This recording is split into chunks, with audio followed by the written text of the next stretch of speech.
If you're thinking about buying a home in Las Vegas and you're not sure whether you want to buy a brand new home, a completely new build, or if you want to buy a resale home, and this is the video for you. In today's video, I'm going to be going over a bunch of the differences between brand new homes where you're the first owner and resale homes where you might be the second, third, fourth, 10th owner, that sort of thing. And by the end of this video, you're going to know all the differences about money, about having a realtor or not, and a bunch of other stuff, guys. So if that's what you're looking for, then stay tuned because we're getting after it right now. Hey guys, welcome back to the channel. In today's video, we're going to be going over the differences between a new build home and a resale home. Basically buying a new home versus buying a resale home. And before we go any further, I just want to welcome you to the channel Living in Las Vegas, where I teach you guys everything about moving to Las Vegas, living in Las Vegas, real estate, and a whole bunch of other stuff. Please do me a favor, go down below, smash that like button, the subscribe button, and that little notification bell so that you don't miss any of my upcoming videos, and all that stuff really helps me in the YouTube algorithms. All right, guys, first things first, let's talk about what a new build is and what a resale is. So when I say a new home, a new build home, I mean a home that you were the first owner. So you went to a builder, you bought a lot, you picked out different colors, you picked out different materials, square footage, maybe even the layout of the home, depending on if it was a custom build or if it was a build from like a track home or a builder who has, maybe 10 or 15 different models of home they're willing to build. So when I say new build, that's what I mean. You are the first owner of this brand new home. Some people like to say, hey, I bought a new home, but to them it's new, but truly it's a resale. So now let's talk about resale. When I say resale, I basically mean that you are not the first owner of that house. So someone else commissioned it maybe a year back, 2 years back, 10 years back, however many years back. Somebody else bought the lot, somebody else picked the layout and the colors, the square footage, all that stuff with the builder. They did all that, they paid for all that. The home was built, somebody lived in it for X amount of time, and then eventually somewhere down the line, you purchased it. So that's what a resale is versus a new build. Both are excellent options. If you want a brand spanking new home, that's definitely an option here in Las Vegas. And if you want a resale home, essentially, a used home, there's nothing wrong with that at all. Those are the homes I've always lived in my entire life, that I've always purchased, and there's nothing wrong with that at all. Are a ton of homes available in Las Vegas, whether they be new or whether they be resale. So whatever option you choose, guys, you are gonna have no shortage of homes here in Las Vegas, no matter which one you decide to go with. All right, guys, next we're gonna talk about lot sizes. So depending on where you're coming from, the Northeast, Southwest, maybe like Los Angeles area or Seattle or Texas, Oklahoma, depending on where you're coming from, you may find the lot sizes here in Las Vegas quite disappointing. I'm just being blatantly honest with you guys. I moved out here many years ago from the Northeast, where the home I grew up in, my parents' house, they owned like half an acre. So you play football, soccer, have a cookout. You could basically do all that stuff at the same time, and you'd still have enough room that no one was interfering with each other. And I know a lot of other places around the country, a lot of other people were moving to Las Vegas, and they had a very similar experience growing up, or maybe they just owned a home that was like that. If that's what you're looking for in Las Vegas, it's going to be definitely a harder thing to find, and it's going to be a very expensive thing to find. And here's why. So the Las Vegas looks really big on a map, and it is a big city, but Las Vegas is surrounded by mountain chains on all sides. So there's only so much room to build in any direction until you run into those mountains and until you run into government-owned land like Bureau of Land Management, Forest Service, that sort of thing. So there's only so much room to build, and Las Vegas has been around for a long time, so we are running out of space. If you come out here and visit, you'll drive around and you'll notice some of the older homes have larger lots. That's because when that home was built, land was cheaper, So when the builder bought that large parcel of land and started dividing it, they didn't need to divide it into as many homes and many parcels. That's not the case anymore. Now, when builders buy a large tract of land, they want to divide it into as many parcels as possible, build as many homes as possible, really squeeze them in. So that brings me back to lot sizes and new builds. On new builds, if you're moving out here and you want to buy a new home, you should expect, if you're only buying one parcel to build one home on, you should expect that your backyard's probably going to be pretty small and your home is probably going to be pretty close to your neighbors. Now, that's not the case everywhere, and that means something different to everybody, right? A backyard that is, 50 feet by 100 feet might be big for some people moving here. It might be small for some others. Maybe you have a dog, maybe you don't. All of these things factor in to the size of the backyard that you need or that you want here in Las Vegas. So keep that in mind, guys. If you want that new build, more than likely it's going to have a smaller backyard and it's going to be somewhat closer to your neighbor's house on both sides. But again, that's depending on where you're moving from. That's depending on what you feel is close. Some people, if the next house is 20 feet away, they don't feel like it's that close. Other people, if the house is 20 feet away, they feel like their neighbor's house is, practically built on top of them. So it's just something to keep in mind. This is why I always tell my out-of-state clients, if you can, come out here to Las Vegas, take a tour, drive around, come walk around with me, come drive around with me, look at some of these areas, some of these homes, so you can get an idea of what you're in for. And if you can't do that, guys, give me a call, text, email. I'm getting them all the time. And let me take my phone out and do a Zoom call with you, do a FaceTime call, take some GoPro footage and send it to you of all these homes, the yards, so you can get an idea of what you're in for when you move out here. Now, back to new builds. Yes, in some cases, you can buy multiple lots and build a single home, maybe in the center of 2 lots or 3 lots or 4 lots. That's a possibility. I know people who have done it. However, that is not always available. It's somewhat builder dependent. It's somewhat, dependent on the neighborhood and zoning and a whole bunch of other factors. So guys, if that's something you want, you got to reach out to me so I can dig into it a little bit deeper and look at the builders and look at the areas that you want to do that in. Now, as far as older homes, it's definitely possible to find a resale home that also has a small yard, that also is close to their neighbor's house. It's pretty common here in Las Vegas. The homes are relatively close together. Even the homes that were built, 50 years ago, they're not a quarter of a mile down the road. They might be 100 feet or 200 feet from the neighbor's house, but it's not a quarter mile or a half mile or anything like that some of you might be used to. So when it comes to resales, the older back you go, the older the home you look at, the higher the chance you're going to find a home with a larger yard, maybe room for horses, or just a larger fenced yard in general for your dog, for your kids, the patio, outdoor cooking space, all that sort of stuff. So if that's what you're looking for, if you want the biggest yard possible, then you're going to want to start to look at older homes and really narrow that down. Or you can look at newer homes as well. It would just be something we search for, homes with a larger lot size, and that's something I can do for you guys. If you know the size of the lot you want, we can put that into a search and we can start generating results, as soon as the day you contact me. So it's all, excuse me, it's all about when you reach out. It's all about, how we do the search. And like I said, the older the home, the more likely you are going to find that home with that larger yard, maybe a quarter acre or a half acre or something like that. But land is expensive in Las Vegas, so you kind of expect to pay for it. And of course, older homes, there's nothing wrong with buying an older home, but older homes do come with their own class of problems. So reach out to me because, I can help educate you and things you're going to want to look for, things you're going to want to avoid, and just some common problems with older homes here in Las Vegas. But I don't want to push you away from older homes. I know a lot of people who live in older homes and they love them. So there's nothing wrong with that. It's totally possible. Just reach out and we'll figure it out from there. Next, guys, we're going to talk about HOAs.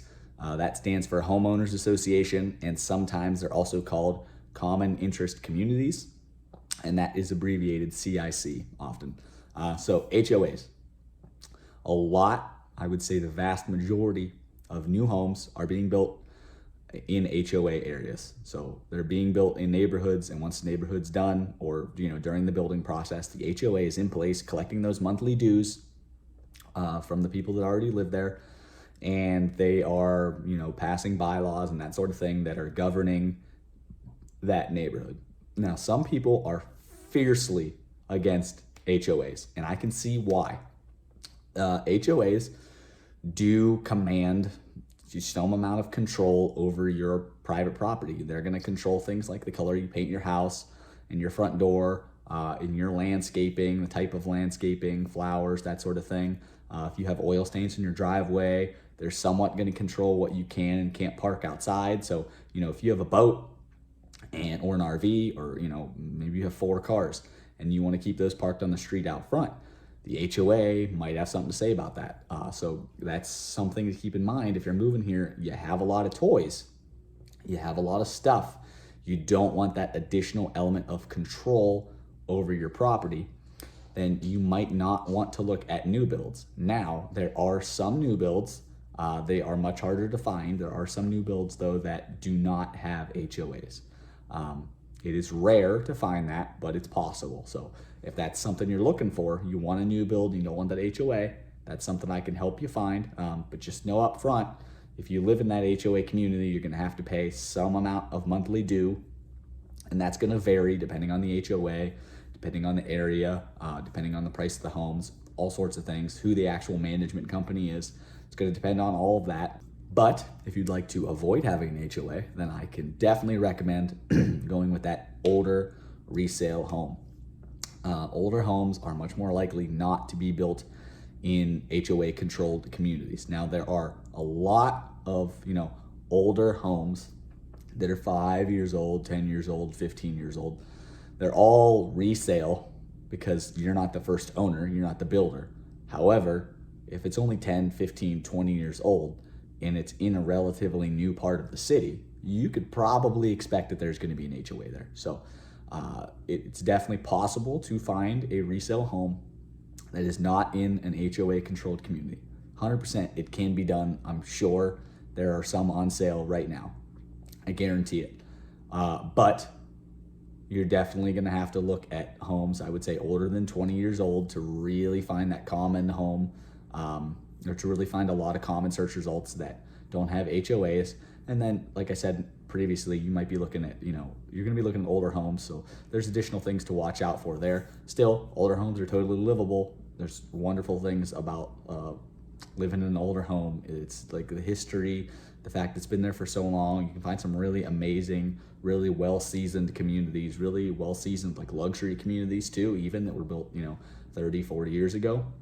And the homes are still amazing. They're still incredible. So I don't want to push you away from that, guys, but if you're looking for a home without an HOA, you're going to be looking at those older home class type of homes. And that's just the way it is, unfortunately. All right, guys, before we go any further, if you haven't already, please go down below, hit that like button and that subscribe button, and smash that notification bell so you're notified every time I put out a new video. I like to put out at least one a week, but all those things really help me in the YouTube algorithms. Help me get my videos out there to you guys and to all the people that want to see them, so I can help you out. So please do that for me. I really appreciate it. With that, let's go on to the next part, which is money. Now, we're not talking the price of the home. We are talking about the money that you're going to have to put up front in order to get that new home or get that resale home.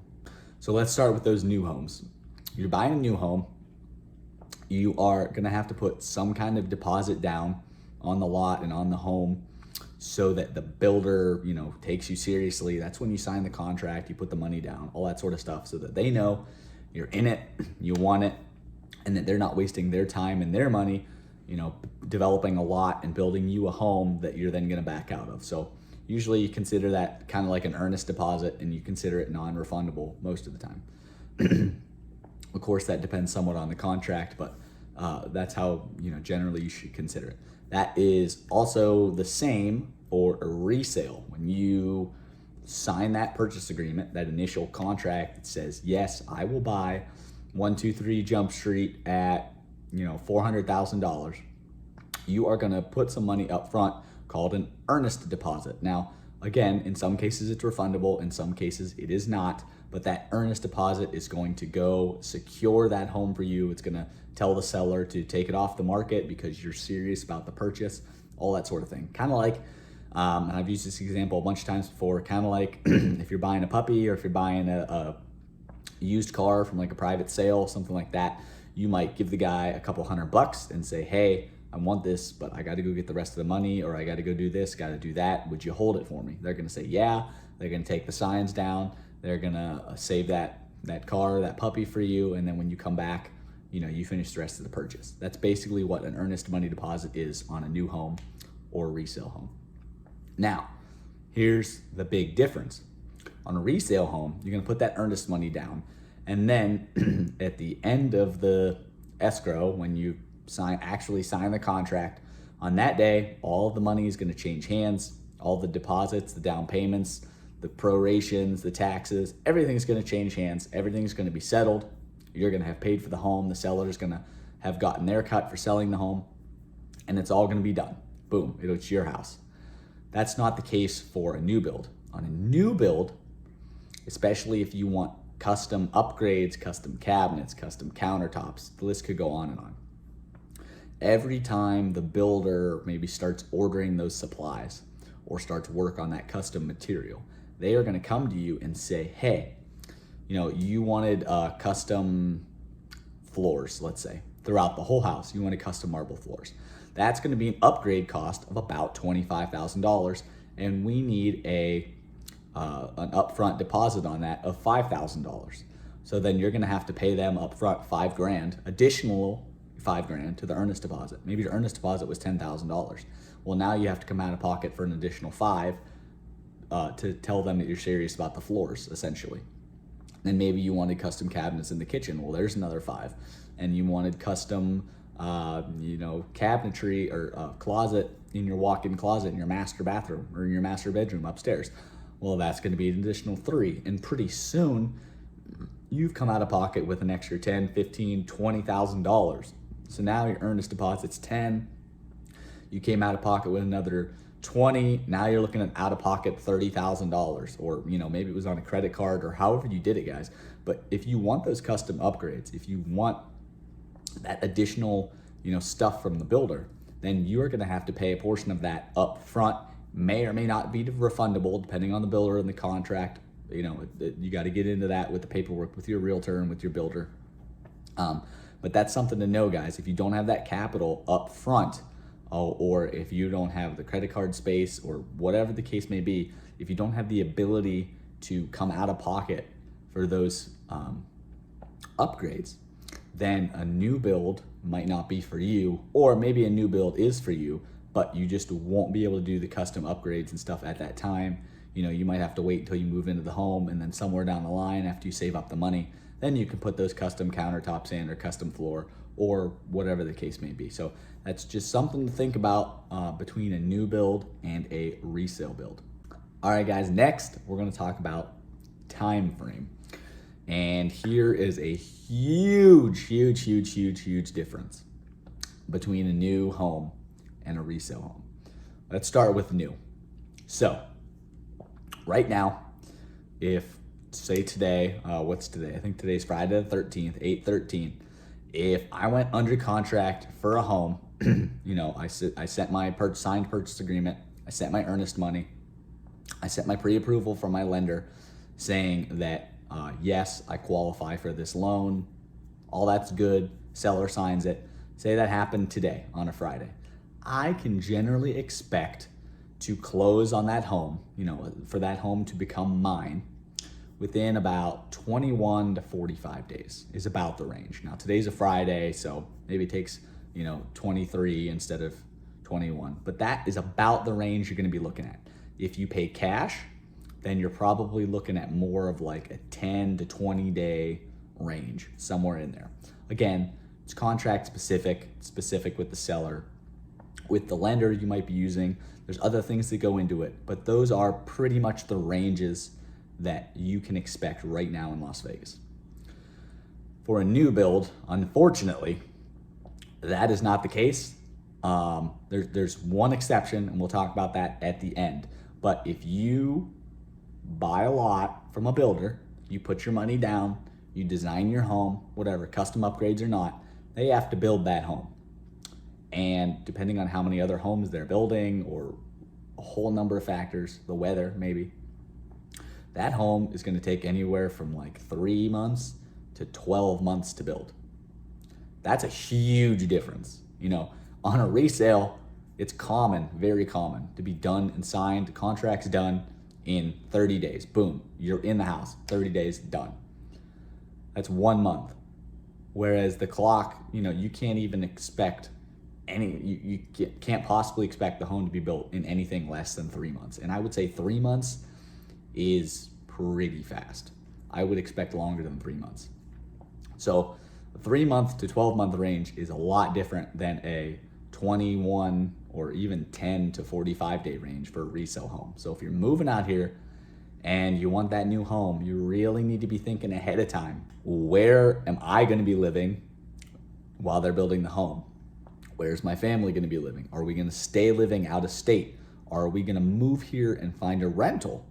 Or are we going to move here and buy a home and then sell that home and then, move into the new build, or then rent that home out and move into the new build? There are multiple options. Maybe, here's a creative idea. Maybe you want to move out here and you want to stay in 4 different parts of the city. So you want to get like Airbnbs for 3 months in each different part of the city just to try it out, or 1 month in a bunch of different parts, 12 different parts of the city. The options, there's a lot of options. There's a lot of things you could do, but just make sure you can cover that expense up front and make sure you have a plan. Now, I said there was an exception, and here it is.